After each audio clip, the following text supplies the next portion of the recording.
새벽 2시였습니다. 사람들은 다 집에 가고 건물은 조용해야 할 시간이었는데 그날만큼은 아니었습니다. 회사 12층 회의실 앞 복도에 사람들이 몰려 있었고 안에서는 계속 소리가 들렸습니다. 서버가 뚫렸어. 랜섬웨어래. 이 시간 안에 돈 안 주면 데이터 다 날린대. 고객 데이터가 전부 날아가면 회사는 끝나는 상황이었고 외부 보안업체는 3시간 뒤에나 온다고 했습니다. 말 그대로 아무도 방법이 없는 상황이었죠. 그때 복도 한쪽에서 한 사람이 멈춰 섰습니다. 회사에서 늘 경비 아저씨라고 불리던 사람이었습니다. 그리고 그 사람이 말했습니다. 제가 한번 해볼 수 있을 것 같습니다. 경비원이 회사를 살릴 수 있을까요?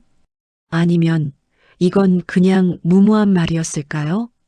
오늘은 아무도 기대하지 않았던 한 사람이 어떻게 회사의 운명을 바꾸게 됐는지에 대한 이야기입니다. 이야기 시작하기 전에 이런 이야기가 좋으시다면 구독과 좋아요, 알림 설정 한 번씩만 눌러주세요. 그럼 바로 시작하겠습니다. 3년 전 2022년 여름이었습니다. 저는 서울 신림동 원룸에 살고 있었어요. 3평짜리 방, 창문도 작고 환기도 잘 안 됐죠. 하지만 저에겐 그곳이 전부였습니다. 책상 위엔 낡은 노트북이 놓여 있었어요. 5년 전 중고로 산 노트북이었죠. 화면은 금이 가 있었고 키보드는 일부가 닳아 있었습니다. 저는 그 노트북으로 보안 포트폴리오를 정리하고 있었어요. KAIST 전산학과 졸업, 국제 해킹 방어대회 수상 경력, CTF 대회 상도 여러 개 받았죠. 이 정도면 어디든 붙겠지. 저는 그렇게 믿었습니다. 핸드폰이 울렸습니다. 아버지였어요. 도윤아, 면접 어떻게 됐어? 아직 결과 안 나왔어, 아버지. 그래. 이번엔 붙을 거야. 우리 아들 실력 좋잖아. 아버지의 목소리는 기대로 가득했습니다. 저는 미소 지었어요. 응. 이번엔 붙을 거야. 하지만 사흘 뒤 결과가 왔습니다. 불합격. 저는 이메일을 보며 한숨을 쉬었습니다. 5번째 불합격이었어요. 다음 면접에 갔습니다. 대형 IT 기업이었죠. 면접관 3명이 앉아 있었고 저는 그들 앞에서 제 실력을 설명했습니다. KAIST에서 암호학과 네트워크 보안을 전공했고 국제 해킹 방어 대회에서 2등을 했습니다. CTF 대회에서도 여러 번 수상했고요. 면접관들은 고개를 끄덕였습니다. 실력은 좋네요. 저는 기뻤습니다. 이번엔 될 것 같아. 하지만 다음 질문이 나왔습니다. 그런데 레퍼런스가 부족하네요. 실무 경험이 없잖아요. 그건 학교에서 프로젝트를 많이 했고 대회도 나갔는데요. 그건 학교 활동이고 우리가 원하는 건 실무 경험이에요. 저는 입을 다물었습니다. 실무 경험은 취업을 해야 쌓을 수 있는데 취업을 하려면 실무 경험이 필요하다니요. 모순이었죠. 일주일 뒤 또 불합격 통보가 왔습니다. 팀 컬처와 맞지 않아서요. 저는 그 말의 의미를 알았습니다. 제 배경을 본 거예요. 아버지는 공장 라인에서 일했고 어머니는 콜센터에서 야근을 했죠. 저는 장학금으로 대학을 다녔고 아르바이트로 생활비를 벌었습니다. 그들이 보는 건 실력이 아니라 배경과 라인이었어요. 저는 원룸으로 돌아와 책상에 앉았습니다. 노트북 화면엔 이력서가 떠 있었어요. 저는 그걸 보며 한숨을 쉬었죠. 대체 뭘 더 해야 하지? 핸드폰이 울렸습니다. 어머니였어요. 도윤아, 밥은 먹었어? 응, 먹었어. 거짓말이었습니다. 저는 라면 하나로 하루를 버티고 있었어요. 너 요즘 힘들지? 엄마가 도와줄 수 있는 게 있으면 말해. 아니야, 엄마. 괜찮아. 곧 취업할 거야. 그래. 우리 아들 잘할 거야. 전화를 끊고 저는 창밖을 봤습니다. 비가 내리고 있었어요. 빗소리가 창문을 두드렸죠. 조금만 더 버티자. 조금만 더. 하지만 그해 겨울 모든 게 무너졌습니다. 2022년 12월 추운 겨울이었습니다. 저는 원룸에서 면접 준비를 하고 있었어요. 10번째 도전이었죠. 이번엔 중소기업이었습니다. 대기업은 포기했어요. 어디든 붙기만 하면 됐으니까요. 핸드폰이 울렸습니다. 어머니였어요. 도윤아. 어머니의 목소리가 떨렸습니다. 저는 심장이 철렁 내려앉았어요. 왜 엄마? 무슨 일이야? 아버지가 병원에 실려갔어. 뭐? 저는 핸드폰을 쥔 채 얼어붙었습니다. 공장에서 기계에 손이 끼었대. 지금 수술 중이야. 저는 즉시 병원으로 달려갔습니다. 서울대병원 응급실이었어요. 어머니는 수술실 앞에서 울고 있었죠. 엄마. 저는 어머니를 꼭 안았습니다. 어머니는 제 품에서 울었어요. 아버지 괜찮을까? 괜찮을 거야, 엄마. 하지만 저도 불안했습니다. 수술은 5시간 동안 계속됐습니다. 저는 수술실 앞 의자에 앉아 기다렸어요. 시간이 너무 느리게 갔죠. 마침내 의사가 나왔습니다. 보호자분이신가요? 네, 아들입니다. 수술은 성공했습니다. 하지만 손신경이 많이 손상됐어요. 재활 치료가 필요합니다. 얼마나 걸리나요? 최소 1년. 그리고 재활 비용이 많이 듭니다. 얼마나요? 의사는 잠시 망설이다 말했습니다. 보험이 일부 커버하지만 자부담이 약 2억 원 정도 될 겁니다. 2억? 저는 귀를 의심했습니다. 재활만월 수백만 원이고 약값도 계속 나갑니다. 그리고 아버지께서 다시 일하기까지는 시간이 걸릴 겁니다. 저는 주저앉았습니다. 2억 원.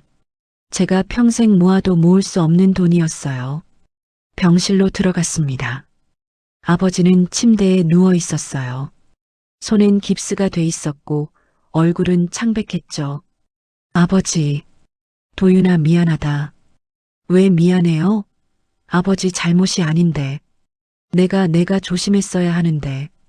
이제 너한테 짐이 됐구나. 아니에요, 아버지. 짐이 아니에요. 하지만 저는 알았습니다. 이제 모든 게 제 책임이라는 걸요. 다음 날 저는 취업 포털을 닫았습니다. 그리고 아르바이트 구인 사이트를 열었어요. 배달 야간 알바, 콜센터, 주유소, 편의점.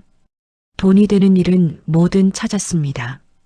한 달 뒤 저는 4군데에서 일하고 있었어요. 낮엔 배달, 저녁엔 콜센터, 밤엔 편의점, 새벽엔 주유소. 하루에 4시간밖에 못 잤죠. 하지만 통장 잔고는 줄어들기만 했습니다. 아버지 병원비가 매달 나갔고 집 월세도 내야 했어요. 어머니는 계속 야근을 했지만 부족했죠. 어느 날 저는 거울을 봤습니다. 눈 밑엔 다크서클이 있었고 얼굴은 수척했어요. 제 모습이 낯설었습니다. 이게 내 인생인가? 저는 책상 위에 놓인 KAIST 졸업장을 봤습니다. 국제 해킹 방어대회 트로피도 봤어요. 모든 게 무의미하게 느껴졌죠. 꿈은 나중에 지금은 생존부터. 저는 그렇게 중얼거렸습니다. 2023년 3월 저는 네오클라우드 야간 경비로 들어갔습니다. 월급은 220만 원. 4군데 아르바이트를 뛰는 것보다 나았어요. 게다가 야간 근무라 낮에 다른 일을 할 수도 있었죠. 첫 출근 날 저는 네오클라우드 본사 앞에 섰습니다. 50층짜리 빌딩이었어요. 유리로 된 외벽이 햇빛에 반짝였죠. 여기가 내 일터구나. 저는 로비로 들어갔습니다. 대리석 바닥, 유리벽, CEO 전용 엘리베이터. 모든 게 화려했어요. 시설팀장 정만석이 저를 맞이했습니다. 60대 남자였어요. 주름진 얼굴에 친절한 미소를 띠고 있었죠. 도윤 씨, 반갑습니다. 내가 정만석이야. 안녕하세요. 야간 경비는 처음이지? 어렵지 않아. 순찰만 잘하면 돼. 정만석은 순찰 스틱과 아이디 카드를 건넸습니다. 저는 받아들었어요. 새벽 4시 출근, 밤 10시 퇴근. 중간에 쉬는 시간 있고, 힘들면 언제든 말해. 알겠습니다. 첫 야근이 시작됐습니다. 저는 경비 유니폼을 입고 순찰 스틱을 들고 빌딩을 돌아다녔어요. 1층, 2층, 3층. 각 층마다 체크포인트가 있었고 순찰 스틱으로 찍어야 했죠. 순찰 중에 직원들을 만났습니다. 대부분 저를 보지 않았어요. 마치 투명인간처럼요. 어떤 직원은 저를 스쳐 지나가며 말했습니다. 경비 아저씨, 문 좀 열어줘. 네. 저는 문을 열어줬습니다. 직원은 고맙다는 말도 없이 지나갔어요. 또 다른 직원은 커피를 쏟고 저를 불렀습니다. 경비 아저씨, 여기 좀 치워줘. 네. 저는 걸레를 들고 바닥을 닦았습니다. 직원은 핸드폰을 보며 웃고 있었죠. 저는 그들에게 아무것도 아니었습니다. 그저 문 여는 사람, 청소하는 사람이었어요. 2년이 지났습니다. 2년 동안 저는 투명인간으로 살았습니다. 아무도 제 이름을 불러주지 않았어요. 경비 아저씨로만 불렸죠. 하지만 두 사람만은 달랐습니다. 정만석 팀장은 늘 제게 말을 걸었어요. 도윤 씨, 오늘 힘들었지? 수고했어. 괜찮습니다, 팀장님. 너 눈빛이 보통이 아니더라. 뭔가 다른 게 있어. 정만석은 그렇게 말하곤 했습니다. 저는 웃으며 넘겼어요.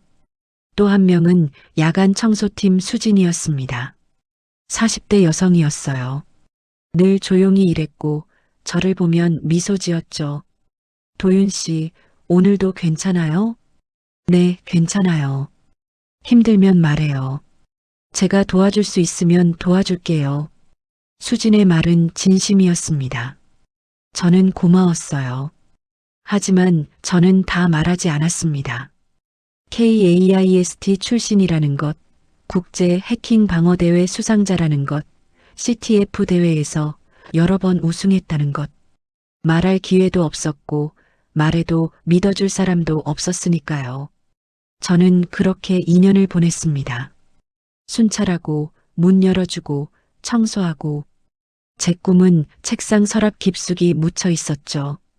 하지만 오늘 모든 게 바뀔 것입니다. 2025년 6월 3일 오전 10시 네오클라우드 본사는 혼란에 빠졌습니다. 저는 당시 지하 1층 주차장을 순찰하고 있었어요. 순찰 스틱으로 체크포인트를 찍고 다음 층으로 올라가려던 참이었죠. 그때 엘리베이터 안에서 직원들의 다급한 대화가 들렸습니다. 서버가 완전히 먹통이야. 랜섬웨어래. 해커가 데이터 인질로 잡았대. 저는 귀를 기울였습니다. 랜섬웨어. 제가 가장 잘 아는 분야였어요. 12층으로 올라갔습니다. 회의실 앞엔 이미 사람들이 몰려 있었어요. CTO 라이언 브룩스가 전화기에 대고 소리치고 있었죠. 이 시간 안에 지불하지 않으면 데이터 전부 삭제? 미쳤어. 직원들은 공황 상태였습니다. 1,000억짜리 고객 데이터가 날아가면 회사 끝이야. 외부 보안업체는 3시간 뒤에 온대. 그럼 늦어. 저는 회의실 유리창 너머로 화면을 봤습니다. 검은 바탕에 빨간 글씨가 떠 있었어요. 요 파일즈 have been encrypted. pay 100BTC in 2 hours, 오루즈 에브리싱. 그리고 그 아래 암호화된 문장이 있었습니다. 저는 그 패턴을 단번에 알아봤어요. 저건 구식 변종 랜섬웨어야. 2020년에 유행했던 키 구조인데 해커가 실수로 키 조각을 노출시켰어. 저는 회의실 문을 두드렸습니다. 똑똑. 아무도 신경 쓰지 않았습니다. 저는 다시 두드렸어요. 똑똑똑. 라이언이 문을 열었습니다. 뭐야? 지금 바쁘다고. 저 도와드릴 수 있을 것 같습니다. 라이언은 저를 쳐다봤습니다. 경비 유니폼을 보더니 비웃었어요. 뭐, 경비 아저씨가 해킹을 안다고? 주변 직원들이 웃었습니다. 야간 경비원이 우리 서버를 살린다고? 가능하면 월급 3배 주지. 저는 침착하게 말했습니다. 그 문구 해커가 남긴 키 패턴이 구식 변종입니다. 제대로 읽으면 암호화 키를 역추적할 수 있어요. 라이언은 웃음을 멈췄습니다. 뭐라고? 로그에서 실수로 노출된 키 조각을 찾아 복구 루트를 제시할 수 있습니다. 라이언은 저를 한참 쳐다보다가 말했습니다. 좋아. 해봐. 근데 실패하면 너 짐 싸야 돼. 알겠습니다. 저는 회의실 안으로 들어가 노트북 앞에 앉았습니다. 직원들이 저를 둘러쌌어요. 비웃는 표정이었죠. 저는 키보드를 두드리기 시작했습니다. 먼저 랜섬웨어가 남긴 암호화 키 패턴을 분석했어요. 구식 변종이라 패턴이 예측 가능했죠. 해커가 실수로 노출시킨 키 조각을 찾기 위해 로그를 뒤졌습니다. 5분, 10분. 회의실은 점점 조용해졌습니다. 제 화면엔 코드가 빠르게 흘러갔어요. 있다. 키 조각이 여기 있어. 저는 키 조각을 조합해 복구 루트를 만들었습니다. 그리고 서버에 접속해 암호화를 풀기 시작했어요. 15분, 20분. 화면에 초록색 메시지가 떴습니다. DCRYPTION Successful. 파일즈 리스토드. 서버가 되살아났습니다. 라이언은 화면을 보더니 입을 떡 벌렸어요. 이게 어떻게... 직원들도 믿을 수 없다는 표정이었습니다. 저는 자리에서 일어나 라이언을 봤습니다. 약속하신 대로요. 월급 3배. 라이언은 아무 말도 하지 못했습니다. 다음 날 라이언은 저를 회의실로 불렀습니다. 도윤 씨, 어제는 고마웠어요. 라이언의 목소리는 달라져 있었습니다. 하지만 진심은 아니었어요. 저는 느낄 수 있었죠. 실력은 인정합니다. 그럼 증명해 봅시다. 증명이요? 48시간 안에 전사보안감사 리포트를 완성하세요. 저는 눈을 깜빡였습니다. 48시간이요? 네. 취약점 패치 우선순위, 대응 매뉴얼, 재발 방지 정책까지 포함해서요. 그건 미친 조건이었습니다. 보통 보안감사 리포트는 팀 단위로 한 달 걸리는 작업이었어요. 그리고 경비 근무는 그대로 하세요. 라이언은 웃었습니다. 함정이었어요. 불가능한 조건을 주고 실패하면 제 실력이 운이었다고 몰아갈 작정이었죠. 저는 고개를 끄덕였습니다. 알겠습니다. 다음 48시간은 지옥이었습니다. 새벽 4시에 출근해 순찰을 돌았어요. 순찰이 끝나면 회사 컴퓨터실로 가서 시스템을 분석했죠. 취약점을 찾고 패치 우선순위를 정리하고 대응 매뉴얼을 작성했습니다. 밤 10시에 퇴근하면 집으로 가서 보고서를 썼어요. 새벽 2시까지 작업하고 2시간 자고 다시 출근했죠. 잠은 거의 못 잤습니다. 커피로 버텼어요. 눈은 충혈됐고 손은 떨렸습니다. 하지만 포기할 수 없었습니다. 이게 제 마지막 기회였으니까요. 48시간째 저는 마지막 페이지를 완성했습니다. 93페이지 리포트였어요. 회의실로 들어가 리포트를 라이언에게 건넸습니다. 완성했습니다. 라이언은 리포트를 받아들고 페이지를 넘기기 시작했습니다. 1페이지, 2페이지, 10페이지. 라이언의 표정이 점점 굳어갔어요. 이건 우리 팀이 한 달 걸릴 수준인데. 저는 지친 눈으로 말했습니다. 경비 근무도 빠뜨리지 않았습니다. 라이언은 리포트를 내려놓고 저를 봤습니다. 당신 대체 누구죠? 박도윤입니다. KAIST 전산학과 졸업, 국제 해킹 방어대회 2등, CTF 대회 다수 수상. 직원들이 웅성거렸습니다. 경비가 KAIST 출신, 국제대회 수상자라고. 라이언은 말을 잃었습니다. 일주일 뒤 회사에 큰 위기가 왔습니다. 네오클라우드는 해외 금융사와 대형 계약을 앞두고 있었어요. 5천억짜리 계약이었죠. 하지만 협상 직전 파트너사가 계약 보류를 선언했습니다. 보안이 불안합니다. 신뢰할 수 없어요. CEO가 긴급 회의를 소집했습니다. 저도 참석했어요. 어떻게 하면 되죠? 계약을 살릴 방법이 있나요? 라이언이 말했습니다. 기술적으로는 문제 없습니다. 상대가 트집 잡는 거예요. 저는 손을 들었습니다. 말씀 좀 해도 될까요? CEO가 저를 봤습니다. 도윤 씨? 그래요, 말해보세요. 상대가 원하는 건 기술이 아니라 신뢰의 증거입니다. 신뢰의 증거? 네. 보여주기용 보안이 아니라 검증 가능한 프로세스를 제시해야 합니다.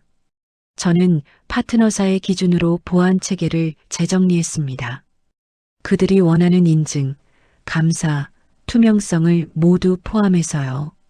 일주일 뒤 파트너사와 다시 회의를 했습니다. 저는 새로운 보안 체계를 설명했어요. 우리의 보안은 단순히 기술적 방어가 아니라 신뢰를 만드는 시스템입니다. 파트너사 대표는 고개를 끄덕였습니다. 인상적이네요. 계약 진행하죠. 계약이 성사됐습니다. 하지만 문제는 끝나지 않았습니다. 며칠 뒤 또 다른 사건이 터졌어요. 누군가 패치 계획을 외부로 흘려 공격 타이밍을 맞추고 있었던 겁니다. 내부자가 있었습니다. 저는 경비 시절의 관찰력을 발휘했어요. 야근 동선, 출입 기록, 프린터 사용 흔적을 모두 분석했죠. 그리고 함정을 놓았습니다. 각 직원마다 다른 워터마크를 넣은 문서를 배포했어요. 유출된 버전과 워터마크를 일치시키면 내부자를 찾을 수 있었죠. 일주일 뒤 결과가 나왔습니다. 마케팅팀 차장이었습니다. 차장은 체포됐고 저는 보안전략팀 리드로 정식 승진했습니다. 어느 날 감사위원장 한서윤이 저를 조용히 불렀습니다. 도윤 씨, 도와줄 수 있나요? 무슨 일이신가요? CTO가 협력업체를 이용해 보안 예산을 부풀려 빼돌리고 있어요. 저는 놀랐습니다. 증거가 있으신가요? 일부는요. 하지만 확실한 증거가 필요해요. 저는 고개를 끄덕였습니다. 도와드리겠습니다. 일주일 동안 저는 계약서와 로그를 분석했습니다. 가짜 용역, 유령 라이선스, 해외 송금 흐름을 모두 추적했어요. 그리고 증거를 확보했습니다. 이사회가 열렸습니다. 저는 임원진 앞에서 증거를 제시했어요. CTO 라이언 브룩스는 협력업체를 통해 보안 예산을 부풀렸습니다. 가짜 용역 계약, 유령 라이선스, 해외 송금까지 모두 증명할 수 있습니다. 이사들은 충격을 받았습니다. 라이언은 변명하지 못했어요. 도윤 씨, 이게 사실인가요? 네, 사실입니다. 라이언은 해임됐습니다. 저는 임원진 앞에서 말했습니다. 보안은 기술이 아니라 사람의 존엄과 신뢰를 지키는 일입니다. 회사는 변하기 시작했습니다. 경비, 청소, 시설팀에게도 내부 교육 기회가 열렸어요. 저는 야간 근무자 전용 학습 지원 프로그램을 만들었죠. 정만석 팀장이 저를 찾아왔습니다. 도윤 씨, 고마워. 우리 같은 사람들도 기회를 얻게 됐어. 당연한 일이에요, 팀장님. 수진도 웃으며 말했습니다. 도윤 씨 덕분에 우리도 사람 대접받게 됐어요. 마지막 장면. 로비 한쪽 전시관에 제 낡은 경비 배지가 걸렸습니다. 유리 액자 안에요. 문구는 짧았습니다. 보이지 않는 사람이 회사를 지킨다. 저는 그 배지를 보며 미소 지었습니다. 2년의 투명인간 생활, 조롱과 무시, 그리고 기회.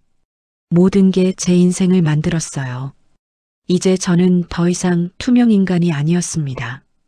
저는 박도윤이었고 네오클라우드 보안전략팀 리드였죠. 그리고 가장 중요한 건 아버지의 병원비를 낼 수 있게 됐다는 거예요. 아버지, 이제 괜찮아요. 우리 이제 편해질 거예요. 이 이야기를 끝까지 보면 결국 바뀐 건 직함이 아니라 시선이라는 생각이 듭니다. 경비원이었던 사람이 대단해진 게 아니라 원래 대단했던 사람이 이제야 보이게 된 거죠. 우리는 종종 사람을 이름이나 직책으로 먼저 판단하고 그 사람이 가진 가능성은 보지 못한 채 지나칩니다. 하지만 이 이야기는 그게 전부가 아니라는 걸 보여줍니다. 혹시 지금 아무도 주목하지 않는 자리에서 버티고 계신 분이 있다면 이 이야기를 이렇게 기억해 주셨으면 합니다. 보이지 않는다고 해서 중요하지 않은 건 아니고 지금의 자리가 당신의 전부는 아니라는 것. 여러분은 어떤 장면이 가장 인상 깊으셨나요? 댓글로 남겨주시면 같이 이야기 나눠보고 싶습니다. 지금까지 시청해 주셔서 감사합니다. 다음 이야기에서 또 만나요.